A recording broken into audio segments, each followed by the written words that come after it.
Cape Cod Broadcasting weaves the listening environments of 99.9 WQRC, Ocean 104.7, WFCC Classical 107.5, Cape Country 104, and CapeCon.com's website experience to reflect the lifestyles of the people who live, work, and play on Cape Cod. We hope that you enjoy this podcast. I'm Laura Reckford, and this is Sunday Journal. I'm here in the studio with Roger and Judy Day from Arts Falmouth. They are gearing up for one of their organization's biggest events of the year, and certainly a highlight on the events calendar for Falmouth and for all of the Cape. It's JazzFest Falmouth, which takes place from September 26th to October 4th all over Falmouth. And Roger and Judy Day, welcome to the show. Thank you. Thank you. It's nice to be here. It's great to have you here. JazzFest this year takes place September 26th to October 4th. It's an 8-day celebration with a number of concerts from nationally known acts, lectures, the Main Street Jazz Stroll, lots of free music. Can you just give us an overview of what is JazzFest Falmouth? Well, we think of it as sort of a celebration of a really old-fashioned, legitimate American style of music. You get everything from bossa nova to the blues, and try to incorporate as many parts of the town as we can and as many people as we can to just have fun and listen to music. It's really a great event, and it's been going on for a number of years. It's changed over the years. Can you tell us about the history of the event? I think I remember one of the first years, it was more of an all-day and evening concert at the Marina Park. I remember going to that one year, but it's really changed over the years. What's the history of this event?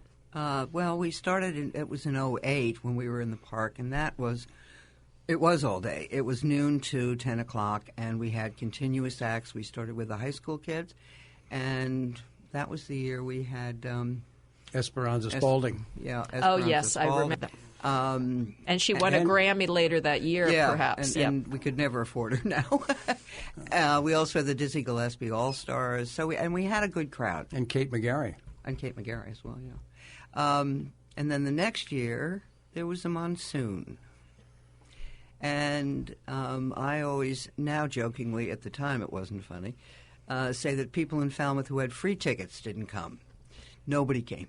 It was impossible to get there. The roads were flooded. Very tough with outdoor events when you don't know what the weather's going to be when you schedule it a year in advance, of course. It was terrible. So then we had to sort of backtrack and start all over again with a new format because that was a very expensive format, and we kind of had to back off and say, okay, what can we do realistically indoors, being the primary word in that sentence, I think. And in case people don't know, because Arts Falmouth, your organization, puts this on, and just briefly, we should tell the listeners what Arts Falmouth is. Well, we're an all-volunteer nonprofit organization that has a bunch of members, all of the arts organizations in Falmouth and individual artists, some local businesses. And we're all sort of united together with an eye towards promoting arts and culture and trying to get more of it out in the public eye. Our general feeling is that you can't have too much arts, so the more we do, the better it is. And JazzFest is really one of your biggest events of the year, if not the biggest event, perhaps, of the year. Well, I guess it might be. It's a tie with our Arts Alive Festival in June, probably. That's 3 days long. Another huge event and a lot of fun. Very different. It is, yeah. Getting back to JazzFest, you always have a special headliner. Tell me about who you have this year. Well, this is a 3-time Grammy nominee who just has a lovely voice. And she has been on our short list for the past 3 or 4 years. So this is Denise Donatelli. Denise Donatelli. She's from California. She is bringing her own piano player with her. And this on the 18th of this month, which is just around the corner, she's going to be releasing her latest CD. So this is by way of being a bit of an East Coast CD promotion tour. And her first stop is going to be with us. And talk about what her music is like, just for people who may not be familiar with her. I guess if you've ever heard the American Songbook, and by that I mean Ella Fitzgerald, Pearl Bailey, I don't know, help me out here, Frank Judy. Sinatra, Frank anybody. Sinatra, any of those guys. Nat King Cole, anybody. Yeah, they're all just lovely singers of classic, what I think of as classic American songs from the 40s, 50s, and 60s. She's right in that line of singing the Great American Songbook, and as you said, I listened to her online, and she has a lovely voice. That event is on Saturday, October 3rd, and I know you sometimes sell out for your headliner event. Isn't that right? People should look to getting their tickets sooner rather than later. Yeah, in fact, we've always sold out. You always sell out that event. And we at always Highfield have people Theater. standing at the door saying, please, and we go, we can't. That's at Highfield Theater. And where do people get their tickets to that event? How can they get their tickets early for that? Well, there are, you can either get them online at our website, which is jazzfestfalmouth.org, or the Market Street Bookshop in Mashpee, or Eight Cousins on the Main Street in Falmouth, or Under the Sun in the Village of Woods Hole. So those are the three places you can get a physical piece of paper, and if you buy them online, you'll get a receipt, and you just show up at the box office, and we'll give you tickets. And how much do those tickets cost offhand? Do you know? I do indeed, not just offhand. It's $30 in advance and $35 at the door. You have a number of interesting lectures at this year's Jazz Fest. Many people may be familiar with Robert Wyatt from his years at the Cape Cod Conservatory. He does a lecture, but it's also a recital. I mean, he plays and talks, and they're very, very entertaining as well as informative. He's really quite wonderful when he does it. He's a true showman.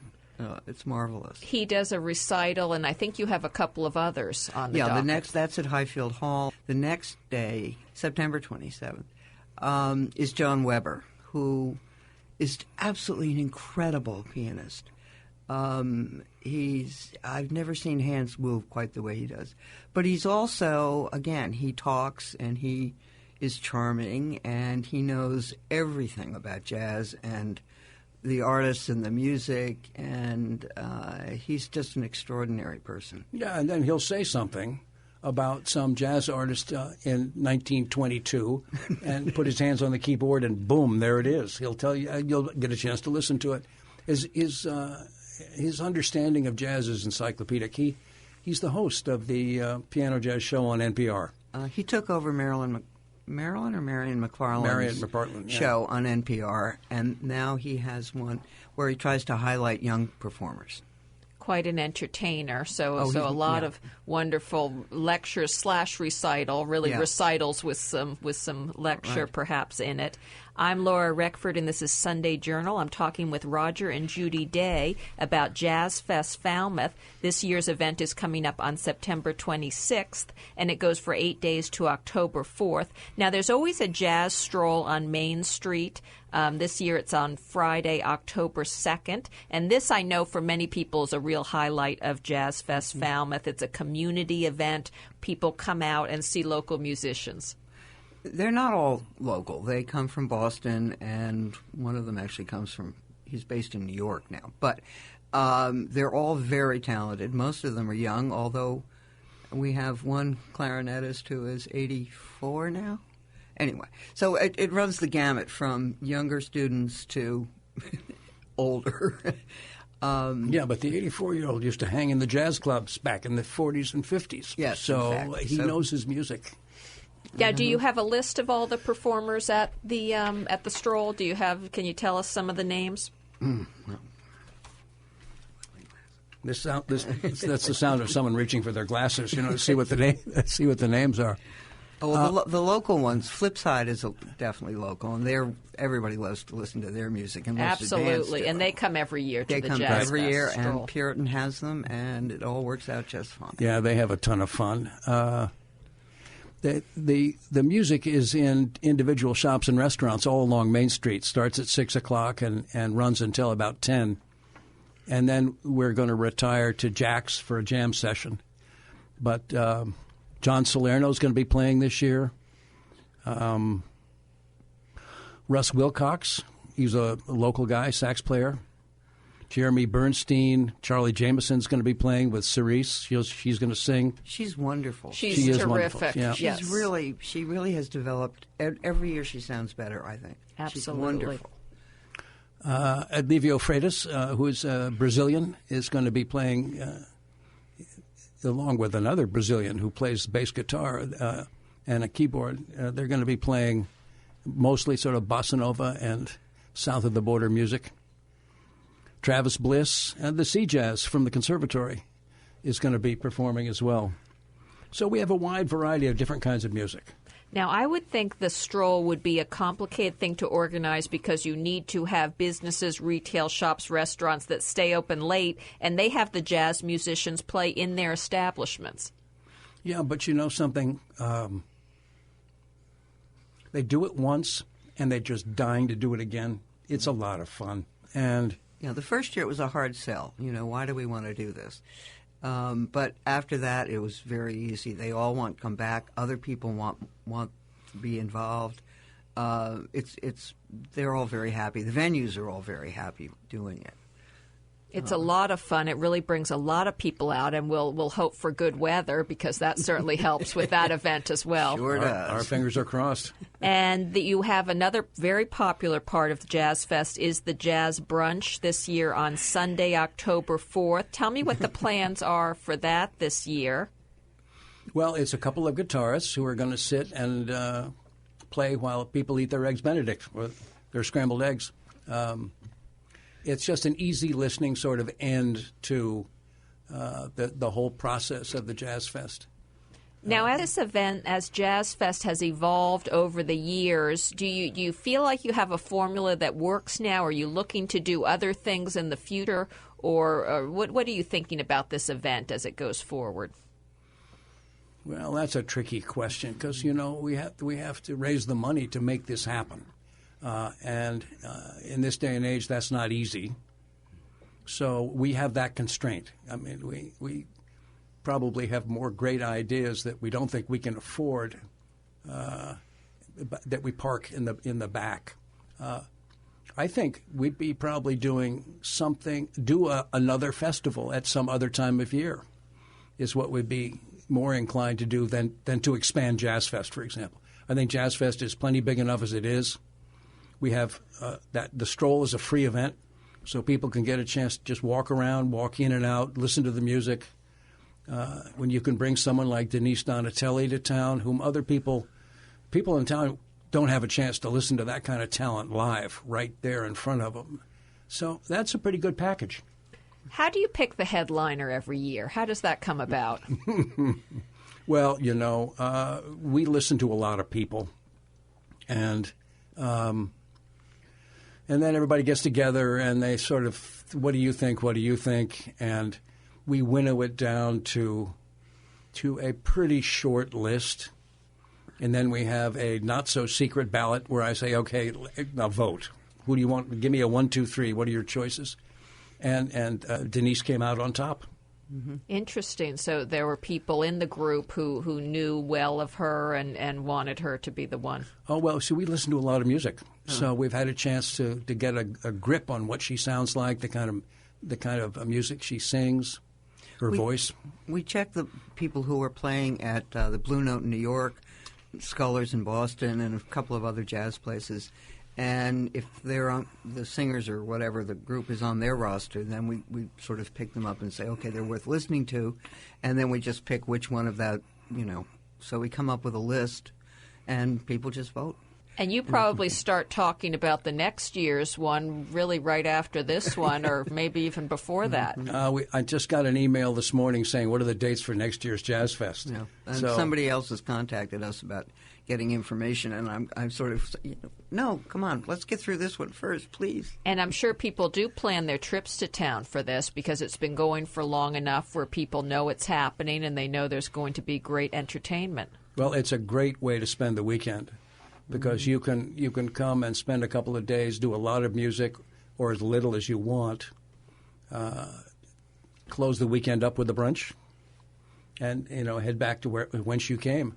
But I think we'd like to have folks come to town and have them think about Falmouth as a place that has great live music, which we do. We have wonderful music in town. Yeah, actually, there's one concert that we haven't talked about, which is the Tony Lynn Washington that's in Woods Hole on the 30th. That's actually being presented. It's under our umbrella, but it is being presented by Woods Hole Jazz. And she is a fabulous blues. She's just great. I mean, I hope everybody's ready to dance. She won the I can't remember, but she's basically the Boston blues person to go to. She's just very well known. WC Handy Award. She's very well known, and everybody loves her. I mean, she puts on a fabulous performance. That's going to be a great event. Which night is that one? That is Wednesday, September 30th. So people can put that on their calendar. Now, in our last couple of minutes, I want to get into the particulars of what people need to know about JazzFest. Again, where they get their tickets and how much do the tickets cost. As we've talked about, the stroll is free, but the other things do have a cost. You know, the two lectures, or the lecture/recital, and probably some film, if I know Robert, that is at $25 for the public and $20, I think, for members of Highfield Hall. Same fee applies to John Weber on the Sunday. And I think the tickets for Tony Lynn are what? $25. Another $25. And then, of course, we're outrageous. The stroll is free, but we're charging $30 for Saturday night. Everything you need to know about JazzFest is on our website, which is jazzfestfalmouth.org. And that's where you can buy tickets directly right now, as well as get, profiles of some of the individual artists that are going to be at the stroll, some history and background on Denise Donatelli, a snapshot of what the whole event is like. It's a very good website, and people should think about getting their tickets now because several of these events do tend to sell out every year. And unfortunately, we're out of time. I've been talking to Roger and Judy Day from Arts Falmouth about JazzFest Falmouth. It kicks off September 26th. Thank you both for being with me here today. Thank you. Our pleasure. I'm Laura Reckford, and this is Sunday Journal. This podcast is a presentation of Cape Cod Broadcasting, which is solely responsible for its content. Thank you for listening. For more information, please visit us at capecodbroadcasting.com.